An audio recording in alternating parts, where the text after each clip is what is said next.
sebelumnya sudah menyempatkan hadir. Silakan.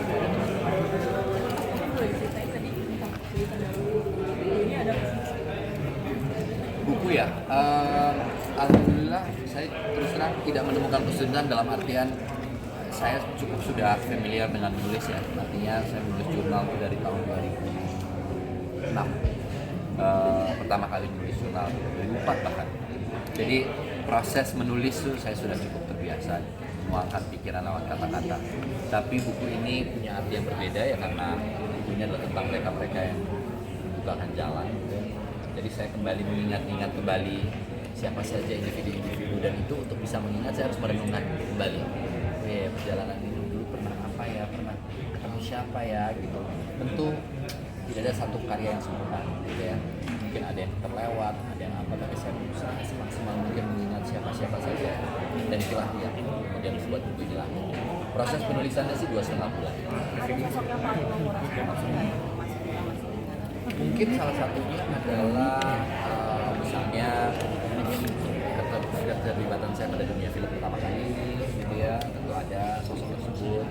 Ibu saya pastinya selalu menyemangati dari awal gitu, sangat emosional juga saya menulis itu.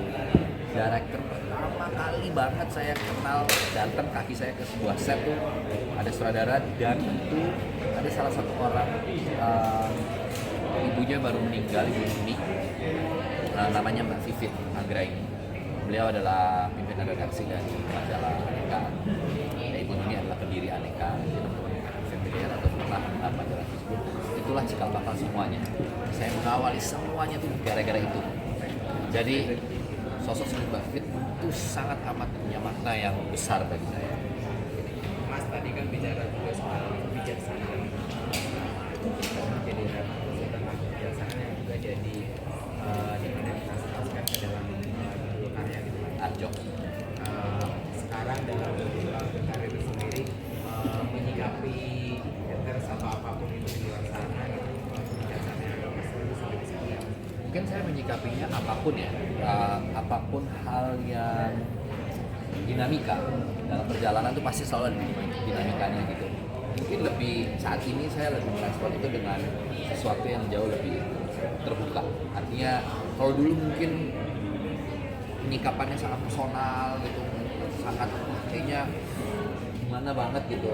Sekarang tuh jadi bahan-bahan yang tidak lagi mengganggu pikiran, tapi lebih ke oke, mungkin ada benarnya juga. Karena kan kritik itu kan kita juga nggak bisa anti terhadap kritik ya. Ada beberapa kritik yang kita juga harus secara jujur menyikapinya bahwa nggak salah sih masukan itu, ada benarnya. Tapi kadang-kadang sebagai individu mungkin saya aja jangan-jangan yang merasa enggak defensif misalnya gitu kan. Perjalanan menyikapi hal itu yang mungkin berubah seiring berjalannya waktu, tidak hanya detik ini gitu. Mungkin itu sih. Sorry, aku nggak dengar.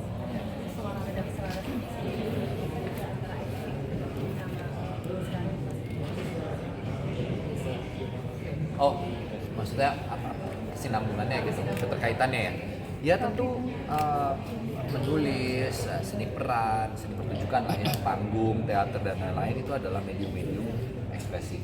Menulis juga adalah bentuk ekspresi. Jadi saya bersyukur bahwa saya bisa memulai karya ini. Setidaknya saya tahu bahwa ketika karya ini lahir, karena karya yang baik itu kan sebenarnya karya yang terjadi ya, terlepas tentu akan banyak kelebihan dan kekurangan yang ada di dalamnya gitu, tapi karya ini terjadi. Mudah-mudahan ini mendorong saya juga, atau bahkan mungkin teman-teman lainnya gitu, sesama pemain, sesama aktor gitu, untuk kemudian gue kayaknya bukan orang yang mungkin senang ngobrol atau bisa ngomong beres melalui video misalnya atau apa. Jadi gue mau menulis, ternyata gue nyaman, akhirnya bisa menulis gitu. Jadi mungkin saya berharap ini tidak menjadi buku pertama, tapi ada buku berikutnya yang akan saya bisa lahirkan dalam konteks-konteks yang lain. Tapi ini bagian dari kita Sangat sudah. Iya, karena nulis jurnal kan udah lama ya, tapi kan jurnal ya, catatan-catatan personal yang end up-nya hanya di rak-rak buku dan laci-laci yang kemudian saya juga udah nggak buka lama gitu. Tapi ketika membuka itu dalam proses perenungan kemarin, terutama tahun lalu sih, saya tuh buka bongkar semua file-file lagi gitu, karena semuanya dalam bentuk tulisan tangan. Saya tuh baca beberapa jurnal kayak, oh tanggal sekian. Ternyata di jurnal saya itu tertulis misalnya 15 April 2015 Itu adalah tanggal pertama kali saya ada di sebuah gedung namanya gedung di namanya Fashion Cafe. Oh, saya ikut malam anugerah pemilihan majalah remaja tersebut pertama kali itu tanggal itu. Kemudian ada tanggal pertama kali misalnya saya membaca lagi, oh tanggal sekian itu tanggal pertama kali saya masuk ke set film. Oh iya, ada catatannya. Nah, itu membuat saya kayaknya saya harus menulis nih sesuatu tentang bukan tanggal-tanggalnya, bukan momentumnya, tapi proses di balik itu.